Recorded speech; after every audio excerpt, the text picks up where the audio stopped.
કેશોદ ખાતે શ્રી રાધે ધૂન મંડળ દ્વારા મુક્તિ રથ લોકાર્પણ કરાયો। કેશોદ ખાતે ઘણા સમયથી ચાલતું રાધે ધૂન મંડળના કાર્યકરો દ્વારા કેશોદ ખાતે એક નવનિર્મિત મુક્તિ રથ તેમજ ભગવાન શિવની મૂર્તિ કેશોદ હિન્દુ સ્મશાન ખાતે મૂકવામાં આવી। કેશોદમાં ઘણા જ સમયથી કાર્યરત રાધે ધૂન મંડળના 30 થી ઉપરના સભ્યોના સહયોગથી ચાલી રહ્યું છે, જે કોઈ પણ સમાજના સારા પ્રસંગે અને કોઈ મૃતક પરિવાર દ્વારા પણ રામધૂન બોલાવે તો તેવા સમય બધી જ જગ્યા પર ફક્ત રામધૂન બોલી લોકોની વચ્ચે ખૂબ મોટી પ્રસિદ્ધિ પ્રાપ્ત કરે અને જેમાં આવનાર રાશિનો સદુપયોગ થાય તેવા શુભ આશયથી કેશોદમાં રહેતા તમામ પરિવારના સ્વજનની અંતિમ યાત્રા સમયમાં પણ રાધે ધૂન મંડળ દ્વારા ચાલતા નિઃશુલ્ક મુક્તિ રથનો ઉપયોગ થાય તેવા વિચારો સાથે કેશોદ ખાતે એક મુક્તિ રથનું લોકાર્પણ કરવામાં આવ્યું।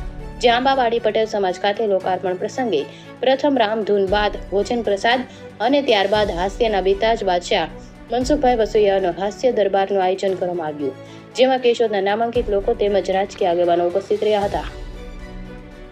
કેમેરામેન રાવલિયા મધુ સાથે રિપોર્ટર જગદીશ યાદવ, જુનાગઢ।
जय श्री राम।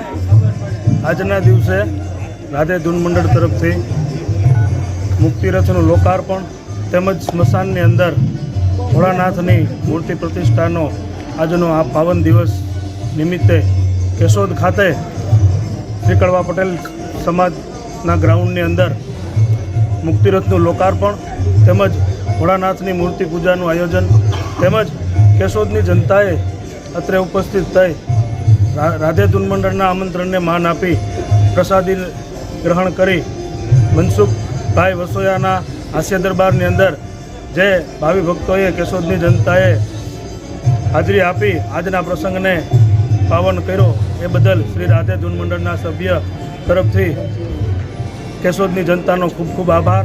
અને આ મુક્તિ રથ માટે ઉપયોગ માટે એક નંબર છે, તે નંબર છે 9313092961।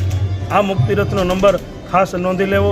જ્યારે પણ આ મુક્તિ રથની જરૂર પડે ત્યારે આ નંબર ઉપર કોલ કરી અમારી સેવામાં થોડી અભિવૃદ્ધિ થાય એવા અને આગળ સેવાના કામ કરીએ એવા હેતુથી લઈ આજના પાવન અવસરે શ્રી રાધે ધૂન મંડળ તમામ કેશોદની ધર્મપ્રેમી જનતાનો આભાર વ્યક્ત કરે છે। બોલો શ્રી ગુરખિયા હનુમાનજી મહારાજ કી જય।